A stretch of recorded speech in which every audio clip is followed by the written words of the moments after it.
If you're trying to get inside cybersecurity from zero, this is the part that everyone skips. And this is the main reason why a lot of people get stuck.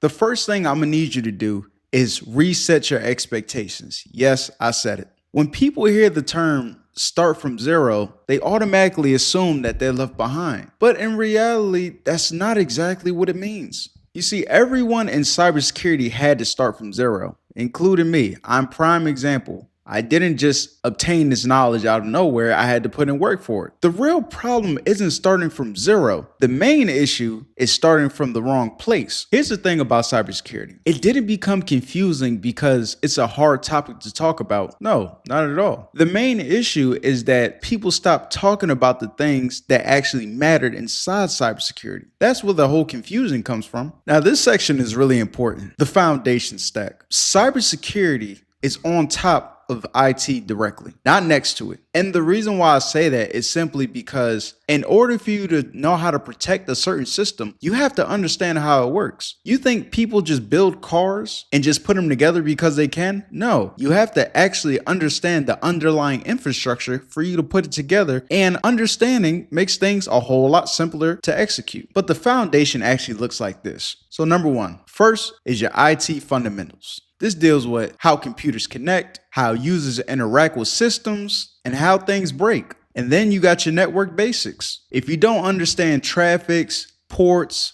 firewalls, and how data moves, then security really doesn't make sense to you. These are the building blocks that will set you up for success as far as understanding the network capabilities of it, especially learning the OSI layer. Number three, to learn Windows. Have to learn Linux and logs, the permissions, process, Active Directory, well, Intra ID they call them now. And the thing about cybersecurity is that it lives in the details that majority of people skip. From here on out, I don't want you to ever remember anything at all as far as cybersecurity wise. What I want you to really prioritize is actually understanding how things work, because you can remember what a definition means, but if you don't understand what it actually means, even though you're saying it, it's useless. I'm just going to be honest. Now, this section is the common mistakes you have to avoid. This is where a majority of people get stuck. They go crazy and start chasing all these certifications. One rule of thumb is to not chase certifications if you don't understand the foundation. They skip hands-on exposure. You got to do your hands-on labs. Even if you know a friend that has some routers and do hands-on labs, get with them and try to understand it. But you cannot skip these things, because when people skip hands-on exposure, they'll believe in timelines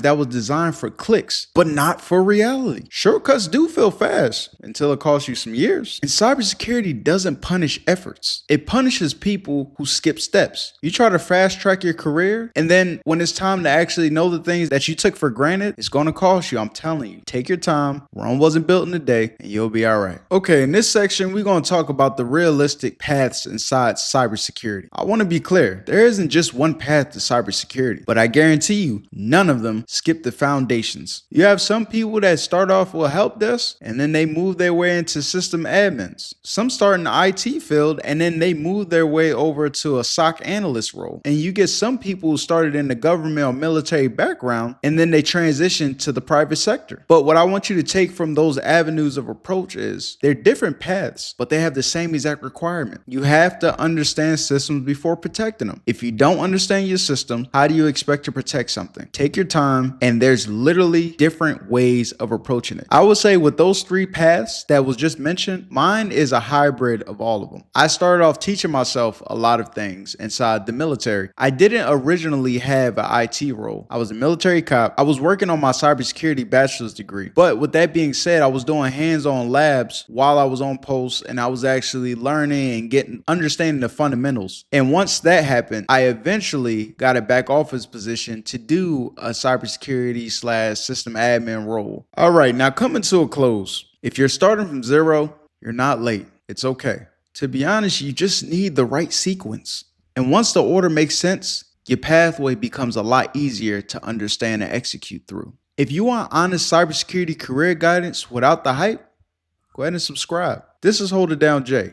Real cybersecurity, real careers, real talk.